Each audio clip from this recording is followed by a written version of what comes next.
الرحمن الرحیم خلاصہ پارہ نمبر 2، اس میں مرکزی طور پر تحویل قبلہ، وصیت، طلاق، رضاعت، عدت، نکاح، ایلا، جہاد، روزہ، حج، عمرہ، سعی، عظمت امت محمدیہ، قصاص، جہاد، غرض جہاد، منافق اور ایک مخلص کا قصہ، احسان فراموشی کا بدلہ، عذاب الہی، بنی اسرائیل کے باغیوں کا انجام، قصہ جالوت و طالوت ہے، تحویل قبلہ اور اس پر اعتراضات۔ 16.5 مہینے تک رسول پاک صلی اللہ علیہ وسلم کا قبلہ بیت المقدس رہا، جس میں یہود کا اعتراض تھا کہ دین ہمارا نہیں پر قبلہ ہمارا ہے، اور مشرکین کہتے تھے آپ کا دعویٰ ہے ملت ابراہیمی کا اور قبلہ ابراہیمی آپ کیوں نہیں اختیار کرتے؟ آخر آپ کی دلی تمنا کے مطابق 16.5 مہینے کے بعد یہ حکم آیا کہ آپ قبلہ بیت المقدس سے بیت اللہ کی طرف پھیر دیجئے۔ نماز ظہر میں 2 رکعتیں بیت المقدس کی طرف اور 2 رکعتیں بیت اللہ کی طرف پڑھی گئی۔ مسجد قبلتین آج بھی موجود ہے۔ پہلی نماز جو بیت اللہ کی طرف پڑھی گئی وہ عصر کی نماز تھی۔ مشرک بھی بولے اور کہ جی یہ کیا اب رجوع ہو رہا ہے ہمارے دین کی طرف، اور ادھر سے یہودی بولے ہمارا قبلہ جو سابقہ انبیاء کا جو قبلہ تھا اسے چھوڑ دیا، اور منافق بھی ان کی ہاں میں ہاں ملانے لگے۔ تو قرآن پاک نے یہاں پر کچھ وجوہات بیان کی۔ لنعلم من یتبع الرسول، ہم دیکھنا چاہتے ہیں کون ہمارے حکم کی اطاعت کرتا ہے۔ پھر حضور پاک کی دلی تمنا کو ہم نے پورا کیا، اور اسی طرح وَإِنَّ الَّذِينَ أُوتُوا الْكِتَابَ لَيَعْلَمُونَ أَنَّهُ الْحَقُّ مِنْ رَبِّهِمْ، اہل کتاب کو تو اس بات کا پتہ تھا یہ رسول رحمت کی علامات میں سے ایک ہے کہ تحویل قبلہ ہوگا، اور یہ بھی بتا دیا قُلْ لِلَّهِ الْمَشْرِقُ وَالْمَغْرِبُ، اللہ کی مرضی، غلام کو کیا حق ہے کہ وہ آقا سے پوچھے میں یہ کام کروں یا یہ کروں؟ اطاعت سر تسلیم خم ہے جو مزاج الہی میں ہے۔ پھر یہ بھی بتا دیا کہ وَكَذَلِكَ جَعَلْنَاكُمْ أُمَّةً وَسَطًا، جیسے تم امت وسط ہو تو تمہارا قبلہ بھی امت وسط ہو، تم افضل امت، تمہارا قبلہ بھی افضل۔ زمین پر پہلا بننے والا جو گھر ہے وہ بیت اللہ ہے اللہ کے لیے۔ اب اس پر اعتراض ہوا، کچھ لوگ جو پہلے وفات پا گئے ان کا کیا ہوگا؟ ارشاد الہی ہوا ما کان اللہ لیضیع ایمانکم، وہ تو اللہ کے حکم پر چلنے والے تھے، ان کی نمازیں کیوں ضائع ہوں گی؟ پھر امت محمدیہ کی فضیلت، یہ معتدل امت ہے اعتقادات میں بھی، نہ ہم نبی کی گستاخی و توہین کے قائل، نہ نبی کو شریک خدا بنائیں گے، نہ نبی کے لیے اولاد کے ہم قائل ہوں گے، عشق میں جان بھی نبی پر نچھاور کر دیں گے لیکن شرک کا شیبہ تک نہ آنے دیں گے۔ اعمال میں بھی یہ معتدل ہے، عبادات میں بھی معتدل ہے۔ ان لنفسک علیک حق، ان لزوجک علیک حق، ان لعینک علیک حق، ان لضیفک علیک حق، جیسے تو نے عبادت کرنی ہے آرام بھی تو نے کرنا ہے، بیوی کا حق ہے، جسم کا حق ہے، آنکھ کا حق ہے۔ اعتدال والی امت، اس میں رہبانیت نہیں ہے۔ اسی طرح اس کی معاشرت میں بھی جو ہے اعتدال ہے۔ ارشاد نبوی علیہ السلام ہے کہ اقتصاد فی النفقہ نصف المعیشہ ہے۔ گزشتہ امتوں کے کافر جب اپنے انبیاء پر تہمت لگائیں گے کہ انہوں نے تو ہم تک دین ہی نہیں پہنچایا تھا، اس وقت یہ امت ان کے حق میں گواہی دے گی، پھر رسول پاک اپنی امت پر گواہی دیں گے۔ 148 تا 52 کے اندر ایک عمدہ اصول کہ سمت و جانب پر کیا جگڑ رہے ہو، اصل کام ہے فاستبقوا الخیرات، بس اللہ کا جو حکم آئے خیر کے کاموں میں آگے بڑھو۔ اینما تکونوا یأتی بکم اللہ جمیعا، ہزار سفر، ہر حال میں رخ تم قبلے کی طرف کرو، اپنی ڈیوٹی پر تم چلتے رہو، ان جھگڑوں پر کان ہی نہ دھرو۔ پھر 153 تا 54 نماز و صبر سے اپنے غم کو ہلکا کرو، اور بتا دیا کہ شہداء اپنی قبور میں زندہ ہیں، ان کو مردہ نہ کہو۔ آیت نمبر 155 تا 57 شہداء صبر کا اعلیٰ درجہ ہے، انہوں نے تو اعلیٰ مقام حاصل کیا۔ تم سے بھی کبھی کبھی آزمائش ہوگی، امتحان میں آزمائے جاؤ گے، بھوک سے، افلاس سے، خوف سے، اور اسی طرح تمہاری اموات سے، تمہارے گھاٹوں سے تمہیں آزمایا جائے گا، اور یاد رکھو جس نے واویلا کیا اسے کچھ نہیں، صبر کرنے والوں کے لیے اللہ کے ہاں بڑا بدلہ ہے۔ تان، اعتراض، واویلا ہدایت یافتہ لوگوں کا کام نہیں۔ پھر آگے شیر خوار حضرت اسماعیل اور سیدہ ہاجرہ، کیا بات ہے، حضرت ہاجرہ کی سائی ایسی پسند آئی کہ قرآن نے سائی کو لازم کر دیا، اسلام نے اسے عمرے اور حج کا ایک حصہ بنا دیا۔ پھر ایک عمدہ اصول، من تطوع خیرا فإن اللہ شاکر علیم، تم چھوٹی سے چھوٹی بھی اگر کوئی نیکی کرو گے تو اللہ قدردان ہے۔ 159 تا 62، جو دین حق کو چھپائے اس پر اللہ کی، فرشتوں کی اور ساری خلقت کی لعنت ہے۔ توبہ کا طریقہ کیا ہے؟ اپنے آپ کی اصلاح کرے اور حق کا اظہار کرے تو پھر اللہ اس کو معاف کر دیں گے، اور جو توبہ کیے بغیر مر گیا وہ ہمیشہ خدا کی لعنت میں گرفتار رہا۔ آیت نمبر 63 تا 64، خدائی کوئی پیری استادی نہیں کہ ایک پیر استاد قائد لیڈر جماعت کو چھوڑ کر دوسرے میں چلے جاؤ گے۔ اللہ کے علاوہ کسی اور معبود کا احتمال تک بھی نہیں، وہ اکیلا ہے، ساری عظمتیں اسی کے لیے ہیں۔ اب اس کی نشانی، خدا کے وجود کی اور توحید کی نشانی، جہاں میں یہ ساری چیزیں، عالم جہان کو کہتے اس لیے ہے، یہ اس کے وجود پر نشانی ہے۔ اس قدر بلند و وسیع بلا ستون آسمان بنایا، پانی پر اس نے زمین کو جما دیا، یہ لیل و نہار کی گردش، سمندروں میں کشتیوں کا چلنا، یہ بارش کا نظام، ہواؤں کا چلنا، زمین پر مختلف قسم کے حیوانات، یہ سارے اس کی قدرت پر دلیل ہیں عقل والوں کے لیے۔ اسی لیے تو ہے کافر شاطر ہوتا ہے، عقل والا نہیں ہوتا۔ کافر دنیا میں آگے بڑھنے والا ضرور ہوتا ہے، دانش مند نہیں ہوتا۔ تھوڑی سی چیز کے لیے، تھوڑی سی وقت کے لیے، تھوڑی سی دنیا کے لیے جو آخرت کو خراب کر دے، وہ کیسا عقل والا۔ مشرکین اپنے اقوال، اعمال، اموال کی طرح قلبی محبت میں بھی بتوں کو خدا کا شریک بناتے ہیں، اور یہ گرفتار عذاب ہوں گے۔ جبکہ اللہ والے مسلمان کیا کرتے ہیں؟ والذین آمنوا اشد حبا للہ، اللہ کی قسم مسلمان جتنی پیار کرتا ہے نا اپنے معبود سے، ایسا تو کوئی کر ہی نہیں سکتا۔ اوروں میں تو دو معبود ہیں، یہ خیر کا ہے، یہ شر کا ہے، یہ نفع دینے والا، یہ نقصان دینے والا، یہ موت دینے والا، یہ بچانے والا۔ مسلمانوں کے ہاں بیماری والا، صحت والا، گھاٹے والا، نفع والا، زندگی والا، موت والا ایک ہی ہے جس کا نام اللہ ہے۔ اس سے پیار اتنی کرتے ہیں کہ اس نے خود فرما دیا، والذین آمنوا اشد حبا للہ، مومن تو محبت کی انتہا کرتے ہیں۔ پھر آیت نمبر 66 تا 67 میں آخرت کے عذاب کو دیکھ کر جو لیڈر اپنے کارکنوں سے جدا ہوں گے اور بیداری کا اعلان کریں گے، حسرت میں کہیں گے کاش دنیا میں موقع ملے ہم وہاں پر ان سے اپنی بیداری کا اعلان کریں، لیکن اس اعلان کی وجہ سے جہنم سے چھٹکارا نہ ملے گا۔ 67 تا 70 کے اندر اسلام میں حلال کمانے اور کھانے پر کوئی رکاوٹ نہیں، لیکن شیطان کی راہ نہ چلو، وہ تمہیں گندی باتیں اور گندے کام سکھاتا ہے، خدا پر الزام سکھاتا ہے۔ توحید اٹل حقیقت ہے۔ اپنے آبا جو تمہارے اگر کوئی گمراہ تھے، کافر تھے، تو ان کی راہ نہ لگو۔ اس سے معلوم ہوا جو گندی باتیں سکھائے، گندے مشورے دے، وہ دشمن ہے، دوست نہیں ہے۔ پھر آیت نمبر 71 میں کافر کو جانور سے تشبیہ دی گئی، یہ گنگا، بہرا، اندھا، بے عقل ہے، حق کو سمجھ ہی نہیں رہا۔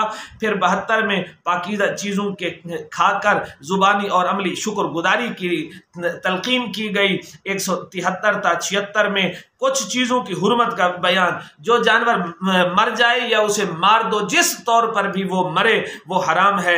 خنزیر کا گوشت حرام، بہتا خون حرام، غیر اللہ کے نام پر جو جانور ذبح کیا جائے یا جو چیز بانٹی جائے غیر اللہ کے نام پر وہ حرام ہے۔ غیر اللہ کی منت منوتی یہ سب چیزیں حرام ہیں۔ پھر اہل کتاب جو رشوت لے کر، جو بھی آدمی رشوت لے کر حق بات کو چھپاتا ہے یا غلط مسئلہ بتاتا ہے تو قرآن نے کہا وہ اپنے پیٹ میں انگارے بھر رہا ہے، اور اللہ قیامت کے دن اس سے بات تک بھی نہیں کریں گے۔ پھر آگے بتایا گیا کہ کسی جانب کی طرف منہ کرنا نیکی نہیں ہے، نیکی تو ہے۔ نیکی کیا ہے؟ نیکی ہے اللہ پر، اس کے نبیوں پر، کتابوں پر، فرشتوں پر، آخرت کے دن پر ایمان لانا، یہ حقوق اللہ ہو گئے۔ پھر حقوق اللہ، حقوق العباد، رشتہ داروں، یتیموں، مسکینوں، مسافروں، سائلوں، قیدیوں پر خرچ کرنا۔ پھر حقوق اللہ آ گئے، نماز، روزہ اور وعدے کی پابندی کرنا، مصیبت کے وقت میں صبر کرنا، جنگ میں ڈٹے رہنا، یہ سچے مومن کی نشانیاں ہیں۔ پھر آگے کچھ ان اصول کے بعد کچھ فروعات بتائے گئے۔ اسلام میں قصاص عدل کے لیے ہے۔ جب کسی کو پتا ہوگا نا کہ میں اسے مار رہا ہوں، بدلے میں میں بھی مارا جاؤں گا، تو جتنی بھی غصہ ہوگا وہ اسے قتل نہیں کرے گا، ہاتھ رک جائے گا۔ اسلام میں کوئی کالا ہو یا گورا، چھوٹا ہو یا بڑا، بیمار ہو یا صحت مند، امیر ہو یا غریب، اعلیٰ خاندان کا ہو یا ادنا کا، جو جس کو قتل کرے گا اسے بدلے میں قتل کر دیا جائے گا۔ ہاں اگر وہ معاف کر دے اپنی طرف سے، پھر وہ دیت کا کہے تو دیت ادا کی جائے گی۔ ایک انسان کی دیت 100 اونٹ ہیں، اور اگر وہ سرے سے معاف کر دے تو معاف ہو جائے گا۔ پھر جب کسی نے معاف کر دیا، پھر ان کے بندوں کو اگر دوبارہ قتل کرے گا تو یہی قاتل ظالم ہوگا۔ جب کسی کو معاف کر دیا تو معاملہ ختم، اور جو دیت طے ہو گئی اس میں بھی کمی بیشی کرنا یا گڑبڑ کرنا یا تاخیر کرنا جائز نہیں ہے۔ آگے ہے وصیت کے احکام۔ احکام وراثت سے پہلے تو وصیت لازم تھی، اور وصیت کیا ہے؟ مرتے وقت آدمی جو باتیں کرے اس کو وصیت کہتے ہیں۔ اب تہائی مال کی خیر کی وصیت ہو سکتی ہے۔ ان موجودہ حالات میں لادے میں، ویسے تو ہمیشہ لادے میں آدمی اپنے وسائل لکھے کہ میں نے کس کو کیا دینا ہے، کیا لینا ہے، میرا کس سے کیا معاملہ ہے، لکھنا چاہیے۔ جی اس میں حدیث پاک میں آتا ہے تمہاری ایک رات ایسی نہیں گزرنی چاہیے کہ وصیت تمہاری لکھی ہوئی نہ ہو۔ پھر اگر اس نے وصیت کی اور وہ وصیت شریعت کے خلاف ہے تو اس میں اصلاح کی جا سکتی ہے، ویسے کسی کی وصیت میں گڑبڑ کرنا جائز نہیں، البتہ وارث کے لیے وصیت نہیں ہوتی۔ پھر روزے کی فرضیت، اہمیت، رمضان و قرآن کا تعلق، مریض اور مسافر کے لیے رعایت کے بعد قضاء کا بیان۔ اسلامی مزاج کو یاد رکھیے، یرید اللہ بکم اليسر ولا یرید بکم العسر، اللہ تم کو تنگی میں نہیں ڈال رہے، ہاں شیطان تمہیں دھوکے میں ڈال کر کہے کہ تنگی ہے تو اور بات ہے۔ آیت نمبر 86 میں پریشان مجبور کے لیے تسلی کا سامان کہ رب تمہارے قریب ہے، اس کو پکارو، وہ پکارنے سے خوش ہوتا ہے، ناراض نہیں ہوتا۔ 87 تا 88 میں اسلام میں جو روزے آئے ابتداً ان میں سحری نہیں تھی، بس افطار کے بعد جب سو گئے دوسرا روزہ شروع، اور وہی پابندیاں شروع ہو گئی، کھانا پینا اور بیوی سے جدا رہنا ہے۔ بعض صحابہ سے ایسا ہوا کہ وہ سونے کے بعد اپنی بیوی کے قریب چلے گئے، جس پر انہوں نے قصور کا اعتراف کیا، اظہار ندامت کے ساتھ توبہ کا اور تلافی کا طریقہ پوچھا تو ان کے صدقے پوری امت کو رعایت ملی اور بتا دیا گیا اب تمہارے لیے رات کی گھڑیاں حلال ہیں۔ اتم الصیام الی اللیل، اب دن کے وقت میں روزہ رہے گا، رات کے وقت میں نہیں۔ یہ مسئلہ پھر آگے یہ بھی بتا دیا اگر اعتکاف میں بیٹھے ہو تو اس وقت بیوی سے قربت حلال نہیں ہے، یہ خاص اہتمام رکھنا ہے۔ پھر بتا دیا کہ روزے میں کیونکہ تقویٰ تھا، اس تقوی کا اثر کیا ہے کہ کبھی تم نہ باطل مال کھاؤ، نہ کسی کو رشوت دے کر کسی کے مال تک پہنچو۔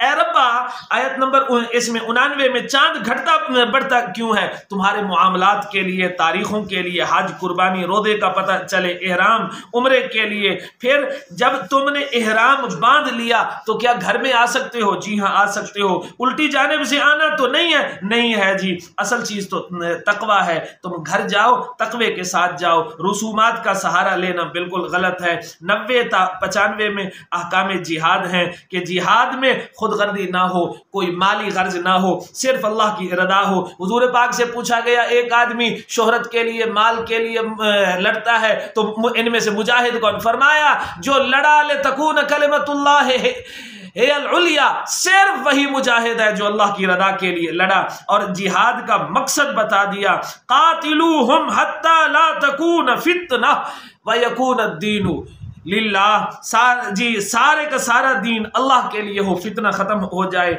یہ جہاد کی غرض ہے جی۔ پھر احکام حج و عمرہ شروع ہو گئے۔ اگر رکاوٹ آ جائے تو دم احسار ہے، اگر کوئی بیمار اپنے سر کے بال منڈوانا چاہے تو 3 روزے 6 مسکینوں کو کھانا یا قربانی کرے گا۔ پھر قارن اور متمتع جو حج اور عمرہ ایک ساتھ کرے تو اس کے لیے قربانی کا بیان اگر نہ ہو تو 10 روزے رکھے گا۔ حج میں گناہ جھگڑا بیوی سے بے حجابی حرام ہے۔ میدان عرفات میں وقوف لوازمات میں سے ہے۔ پھر کچھ مینا کا ذکر آ گیا، 11-12 ذی الحجہ میں وہاں پر رہنا۔ ایک چرب زبان منافق اخنس بن شریک کا قصہ، حضور پاک کے سامنے تو بڑی چرب زبانی اختیار کرتا، بعد میں مسلمانوں کے جانوروں کو قتل کر دیتا، ان کی کھیتیوں کو جلا دیتا۔ اس کے مقابل حضرت صہیب کا قصہ، جو ہجرت کے لیے جا رہے تھے، کافروں نے روکا تو کہا میں رکنے والا نہیں، بہتر ہے تو مجھے جانے دو اور میں اپنا مال تمہیں دے دوں۔ پھر ہے کہ اسلام میں پورے کے پورے داخل ہو جاؤ، بدعات، رسوم، عقل پرستی اور شیطان کی راہ کو چھوڑ دو۔ اگر تم نے حق وعدے ہونے کے بعد بھی حق کو اختیار نہ کیا، کیا تم پھر عذاب کے منتظر رہنا چاہتے ہو؟ پھر بتلایا گیا 211 تا 213 میں احسان فراموشی موجب عذاب الہی ہے، بنی اسرائیل کو دیکھ لو۔ پھر فرمایا دنیا کی رنگینی پر کافر فریفتہ ہو کر جو آج مسلمان پر استہزاء کر رہا ہے، آخرت میں اسے سب پتہ چل جائے گا۔ اور پھر بتایا کہ دنیا میں اصل چیز توحید ہے۔ بعض لوگ کہتے ہیں نا جی اصل میں شرک تھا پھر انبیاء، نہیں، پہلا انسان پہلا نبی حضرت آدم علیہ السلام، انسان بھی پہلے اور نبی بھی پہلے۔ اصل تو توحید ہے، پھر انبیاء کی بعثت ہے، پھر کتابوں کا آنا ہے، بعد میں حق جان کر لوگ باغی ہوئے۔ آیت نمبر 214 میں کہ صرف دعوے پر جنت نہیں، آزمائش ہوگی، صرف دعویٰ کافی نہیں، پہلی امتوں کو بھی آزمایا گیا، حتیٰ کہ وہ لوگ کہنے لگے متى نصر اللہ، جواب میں فرمایا گیا الا ان نصر اللہ قریب، ڈٹے رہو اللہ کی مدد آنے والی ہے۔ 215 میں مالداروں کا سوال تھا کہاں خرچ کریں، تو بتایا رشتہ داروں، مسکینوں، یتیموں پر خرچ کرو، اللہ کے راہ میں خرچ کرو، تمہاری نیتوں کو اللہ جاننے والا ہے۔ پھر بتایا گیا اگرچہ بہت سے احکام تمہاری طبیعتوں پر گرا ہیں، اللہ پر اعتماد کرو، جیسا کہ جہاد تمہاری طبیعتوں پر مشکل ہے، اللہ پر اعتماد کرو،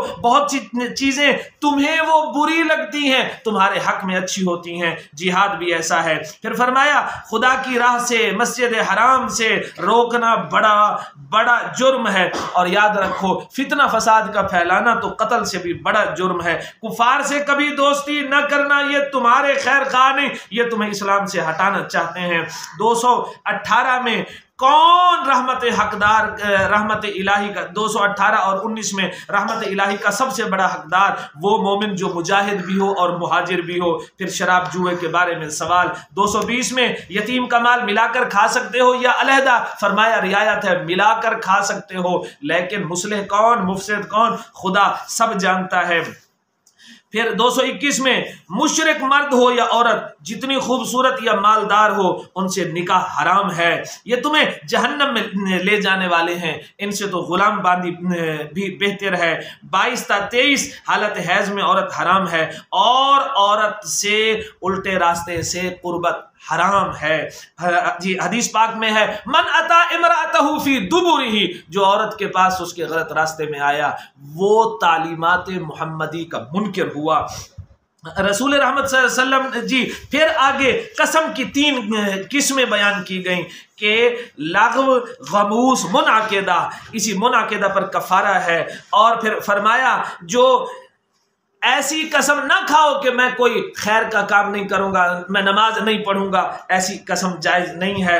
پھر آگے طلاق کے احکام ہیں عورت کی، جی اگر عورت حاملہ ہے تو حمل کو نہ چھپائے، وضع حمل اس کی حاملہ کی عدت ہے، اور جو غیر حاملہ ہے 3 حیض اس کی عدت ہے۔ طلاق کی 3 قسمیں ہیں رجعی، بائنہ، مغلظہ۔ پھر صریح طلاق کبھی 1 ہوگی 2 ہوں گی، یہ دونوں رجعی ہوتی ہیں، ان میں عدت میں رجوع ہو سکتا ہے، عدت کے بعد نکاح جدید ہوگا، اور 3 طلاقوں کے بعد جب تک کسی اور شوہر سے اپنی مرضی سے نکاح نہ کرے، وہ اپنی مرضی سے نہ چھوڑ دے، عدت کے بعد اس سے نکاح ہو سکتا ہے اگر وہ چاہے تو، ورنہ وہ حلال نہیں ہے۔ پھر فرمایا یہ اللہ کی حدود ہے، ان سے تجاوز نہ کرنا، خلا کے احکام کا بیان ہے۔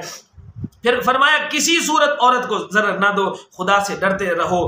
اگر عورت رجعی طلاق کے بعد اپنے پہلے شوہر کے پاس لوٹنا چاہے تو گھر والوں کو رکاوٹ نہیں بننا چاہیے۔ اس کے بعد پھر فرمایا گیا احکام رضاعت 223 سے